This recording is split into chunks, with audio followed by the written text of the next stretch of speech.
नमस्कार विद्यार्थियों, आज की हमारी इस कक्षा में आप सभी का स्वागत है। हम पढ़ रहे थे जयशंकर प्रसाद द्वारा रचित नाटक ध्रुव स्वामिनी, जिसका हमने प्रथम अंक पढ़ लिया है और हम दूसरा अंक पढ़ रहे थे, जिसमें हमने अब तक पढ़ा कि रामगुप्त है वो ध्रुव स्वामिनी को सकराज के शिविर में भेजने के लिए तैयार हो जाता है और यह खबर सुनकर सकराज है वो बड़ा ही प्रसन्न होता है। प्रसन्नता में वह कोमा से बातचीत करता है और उसी से आगे अब हम पढ़ेंगे। सकराज है वो कोमा से कहता है, तुम इतनी अनुभूति में हो यह मैं आज जान सका। तो कोमा कहती है, राजा तुम्हारी स्नेह सूचनाओं की सहज प्रशंसा और मधुर आलापों से जिस दिन मन के नीरस और नीरव शून्य संगीत की बसंत की और मकरंद की सृष्टि की थी, उसी दिन से मैं अनुभूति में बन गई हूँ। क्या यह मेरा भ्रम था? कह दो कि वह तेरी भूल थी। कोमा उत्तेजित होकर सिर उठाकर राजा से आंख मिलाती है। सकराज है वो संकोच से, नहीं कोमा, वह भ्रम नहीं था, मैं सचमुच तुम्हें प्यार करता हूँ। तो कोमा कहती है, उसी तरह तब भी यह बात। तो सकराज कहता है सशंकित होकर, कौन सी बात? तो कोमा कहती है, वही जो आज होने जा रही है मेरे राजा। आज तुम एक स्त्री को अपने पति से विच्छिन्न कराकर अपने गर्व की तृप्ति के लिए कैसा अनर्थ कर रहे हो। तो सकराज हंसकर बात उड़ाते हुए, पगली कोमा, यह मेरी राजनीति का प्रतिशोध है। तो कोमा है फिर वो दृढ़ता से कहती है, किंतु राजनीति का प्रतिशोध क्या एक नारी को कुचले बिना नहीं हो सकता?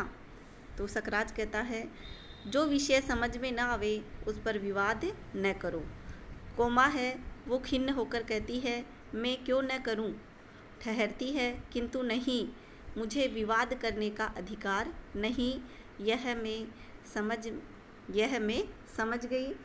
फिर कोमा दुखी होकर जाना चाहती है। दूसरी ओर से मिहिर देव का प्रवेश होता है। हाथ में लंबा त्रिशूल, घुटने तक परिछद और छाती तक सफ़ेद दाढ़ी। सकराज संभ्रम से खड़े होकर, धर्म पूज्य मैं वंदना करता हूँ। तो मिहिर देव कहता है, कल्याण हो। कोमा के सिर पर हाथ रखकर, बेटी मैं तुमको ही देखने चला आया हूँ, तू क्यों उदास है?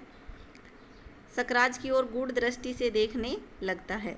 सकराज, आचार्य रामगुप्त का दर्प दलन करने के लिए मैंने ध्रुव स्वामिनी को उपहार में भेजने की आज्ञा दी थी। आज रामगुप्त की रानी मेरे दुर्ग में आई है, कोमा को इससे आपत्ति है। मिहिर देव है वो गंभीरता से, ऐसे कामों में तो आपत्ति होनी ही चाहिए राजन। स्त्री का सम्मान नष्ट करके तुम जो भयानक अपराध करोगे उसका फल क्या होगा? यह अपनी भावी पत्नी के प्रति तुम्हारा अत्याचार होगा। सकराज है वो शोक से कहता है, भावी पत्नी? तो मिहिरदेव, अरे क्या तुम इस क्षणिक सफलता से प्रमत्त हो जाओगे?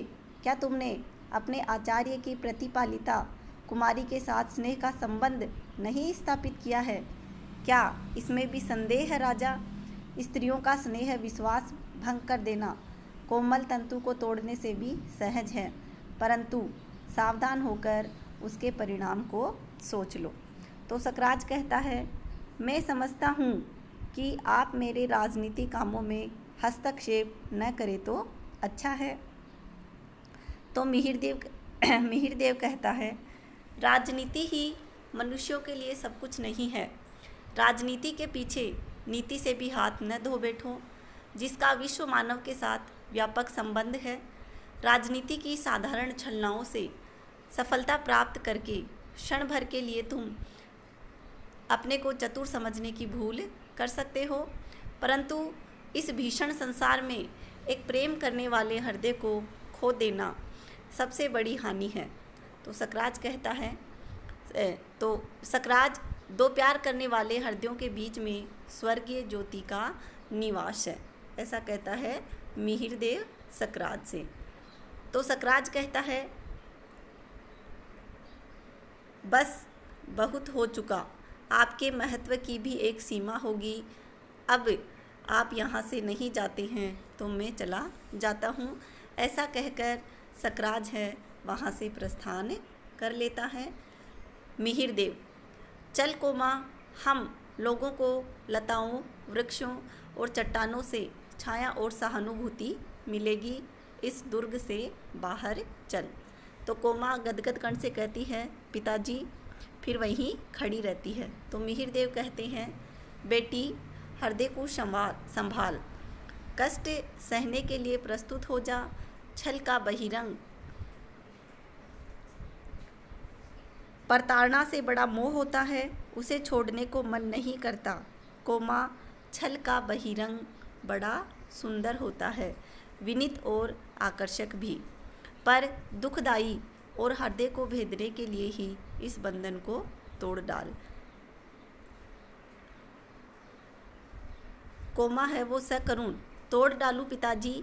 मैंने जिसे अपने आंसुओं से सींचा, जिसके आंसुओं से सींचा, वही दुलार भरी वल्लरी मेरे आँख बंद कर चलने से मेरे ही पैरों से उलझ गई हैं। दे दूँ एक झटका, उसकी हरी हरी पत्तियाँ कुचल जाएंगी और वह छिन्न होकर धूल में लौटने लगे। ना ऐसी कठोर आज्ञा न दूँ।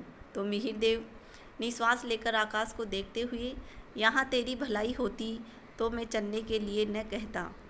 हम लोग अखरोट की छाया में बैठेंगे, झरनों के किनारे दाग के कुंजों में विश्राम करेंगे। जब नीले आकाश में मेघों के टुकड़े मानसरोवर जाने वाले हंसों का अभिनय करेंगे, तब तू अपनी तकली पर ऊन काटती हुई कहानी कहेगी और मैं सुनूंगा।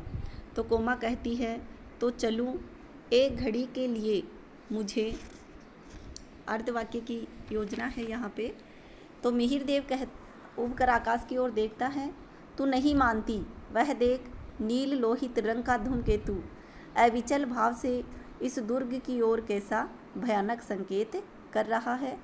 कोमा उधर देखते हुए, तब भी एक क्षण मुझे। मिहिरदेव, पागल लड़की, अच्छा मैं फिर कहूँगा, मैं फिर आऊँगा, तू सोच ले, विचार कर ले। इतना कहकर मिहिरदेव वहाँ से चला जाता है। तो कोमा कहती है, जाना ही होगा। तब यह मन की उलझन क्यों? अमंगल का अभिशाप अपनी क्रूर हंसी से इस दुर्ग को कंपा देगा और सुख के स्वप्न विलीन हो जाएंगे। मेरे यहाँ रहने से उन्हें अपने भावों को छिपाने के लिए बनावटी व्यवहार करना होगा। पग पग पर अपमानित होकर मेरा हृदय उसे सह नहीं सकेगा। तो चलूँ, यही ठीक है पिताजी, ठहरिए, मैं आती हूँ। उसी समय सकराज प्रवेश करता है और कहता है, कोमा। कोमा कहती है, जाती हूँ राजा। तो सकराज कहता है, कहाँ? आचार्य के पास। मालूम होता है कि वे बहुत ही दुखी होकर चले गए हैं। कोमा रामगुप्त को धूमकेतु को दिखाकर, उन्होंने मुझसे कहा है कि तुम्हारे दुर्ग में रहने से अमंगल होगा। तो सकराज कहता है, भयभीत होकर धूमकेतु को देखता हुआ, ओहो, भयानक पूंछ वाला धूमकेतु, आकाश का उच्च श्रृंखल पर्यटक, नक्षत्र लोक का अभिशाप। कोमा, आचार्य को बुलाओ, वे जो आदेश देंगे वही मैं करूँगा इस अमंगल की शांति के लिए। तो कोमा कहती है वे बहुत चिढ़ गए हैं, अब उनको प्रसन्न करना सहज नहीं है।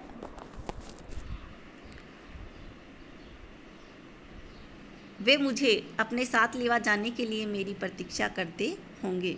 तो सकराज कहता है कोमा तुम कहाँ जाओगी? तो कोमा कहती है पिताजी के साथ। सकराज और मेरा प्यार स्नेह सब भुला दोगी? इस अमंगल की शांति करने के लिए आचार्य को न समझाओगी? तो कोमा खिन्न होकर प्रेम का नाम न लो, वह एक पीड़ा थी जो छूट गई, उसकी कसक भी धीरे धीरे दूर हो जाएगी। राजा मैं तुम्हें प्यार नहीं करती, मैं तो दर्प से दीप्त तुम्हारी महत्वमयी पुरुष मूर्ति की पुजारन थी, जिसमें पृथ्वी पर अपने पैरों से खड़े रहने की दृढ़ता थी। इस स्वार्थ मलिन कलुष से भरी मूर्ति से मेरा परिचय नहीं। अपने तेज की अग्नि में जो सब कुछ भस्म कर सकता है, उस पर दृढ़ता का आकाश के नक्षत्र कुछ बना बिगाड़ नहीं सकते। तुम आशंका मात्र से दुर्बल, कंपित और भयभीत हो। धूमकेतु सकराज है, वो धूमकेतु को बार बार देखता हुआ भयानक कोमा मुझे बचाओ। कोमा कहती है जाती हूँ महाराज, पिताजी मेरी प्रतीक्षा करते होंगे। वो चली जाती हैं और सकराज है वो अपने सिंहासन पर हताश होकर बैठ जाता है। उसी समय प्रहरी का प्रवेश होता है। प्रहरी महाराज धुरु स्वामिनी ने पूछा है कि एकांत हो तो आऊं। सकराज हाँ कह दो कि यहाँ एकांत है और देखो यहाँ कोई दूसरा न आने पावे। प्रहरी है वो चला जाता है। सकराज चंचल होकर ठहरने लगते हैं। धूमकेतु की ओर दृष्टि जाती है तो भयभीत होकर बैठ जाता है। सकराज मन ही मन सोचता है तो इसका कोई उपाय नहीं, न जाने क्यों मेरा हृदय घबरा रहा है। कोमा को समझा बुझाकर ले आना चाहिए, सोचता है कुछ, किंतु इधर धुर स्वामिनी जो आ रही है तो भी देखूं यदि कोमा प्रसन्न हो जाए। इस प्रकार सकराज का प्रस्थान होता है और स्त्री वेश में चंद्रगुप्त के पीछे धुर स्वामिनी स्वर्ण खचित उत्तरीय में अंग छिपाई आती है। खुले मुखों पर प्रसन्न चेष्टा दिखाई देती है। तो चंद्रगुप्त कहता है आज तुम कितनी प्रसन्न हो। धुर स्वामिनी और तुम क्या नहीं? तो चंद्रगुप्त मेरे जीवन निशित का ध्रुव नक्षत्र इस संसार में अपनी स्थिर उज्ज्वलता से चमक रहा है। आज महोत्सव है न? तो धुर स्वामिनी कहती है लौट जाओ, इस तुच्छ नारी जीवन के लिए इतने महान उत्सर्ग की आवश्यकता नहीं।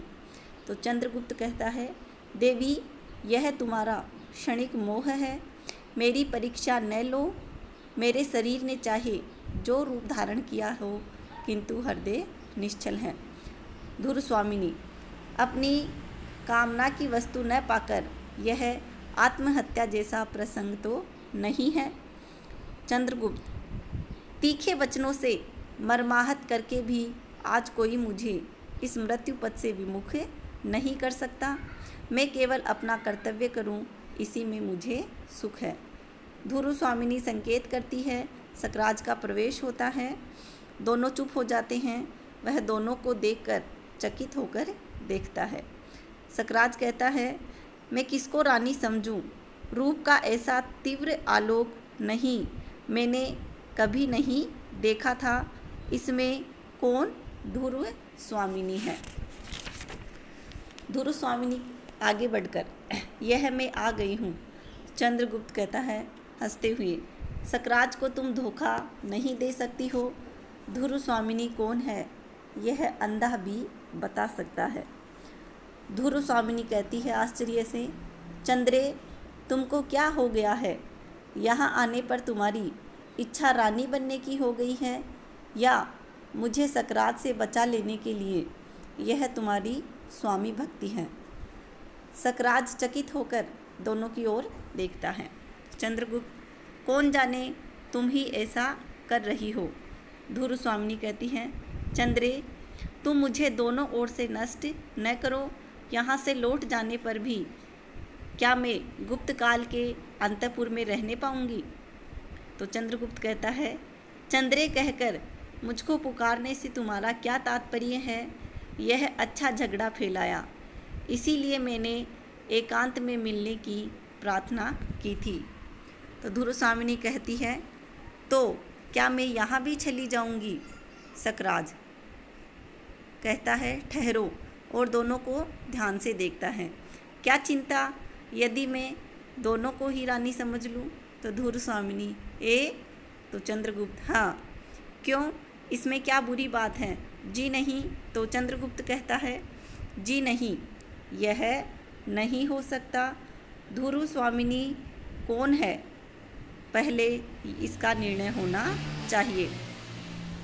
तो धुर स्वामिनी क्रोध से कहती है, चंद्रे, मेरे भाग्य में आकाश में धूमकेतु सी अपनी गति बंद करो। सकराज धूमकेतु की ओर देखकर भयभीत सा, ओहो भयानक। फिर वह व्यग्र भाव से टहलने लगता है। चंद्रगुप्त सकराज की पीठ पर हाथ रखकर कहता है, सुनिए। धुर स्वामिनी, चंद्रगुप्त कहता है, इस धमकी से तो कोई लाभ नहीं।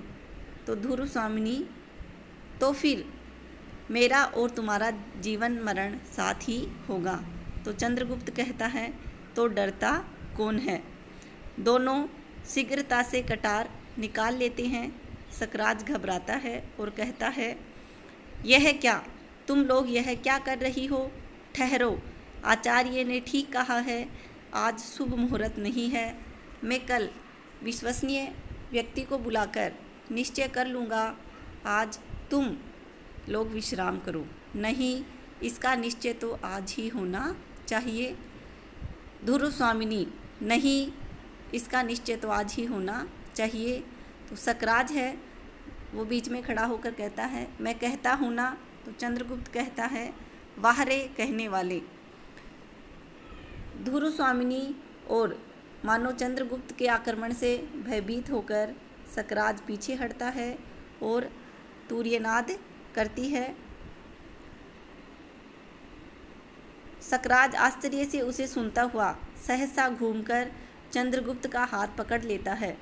धुर स्वामिनी झटके से चंद्रगुप्त का उत्तरीय खींच लेती हैं और चंद्रगुप्त हाथ छुड़ाकर सकराज को घेर लेता है। सकराज चकित होकर, यह तुम कौन प्रवंचक। चंद्रगुप्त कहता है, मैं हूँ चंद्रगुप्त, तुम्हारा काल। अकेला आया हूँ तुम्हारी वीरता की परीक्षा लेने, सावधान। सकराज भी कटार निकालकर युद्ध के लिए अग्रसर होता है। युद्ध और सकराज की मृत्यु, बाहर दुर्ग में कोलाहल होता है। धुर स्वामिनी की जय का हल्ला मचाते हुए रक्तात क्लेवर सामंत कुमारों का प्रवेश होता है। धुर स्वामिनी और चंद्रगुप्त को घेरकर संवेद स्वर में सब कहते हैं, देवी धुर स्वामिनी की जय हो। इस प्रकार धुर स्वामिनी का यह दूसरा अंक यहीं पर समाप्त होता है। अगले वीडियो में हम धुर स्वामिनी का अगला अंक, तृतीय और अंतिम अंक पढ़ेंगे। धन्यवाद।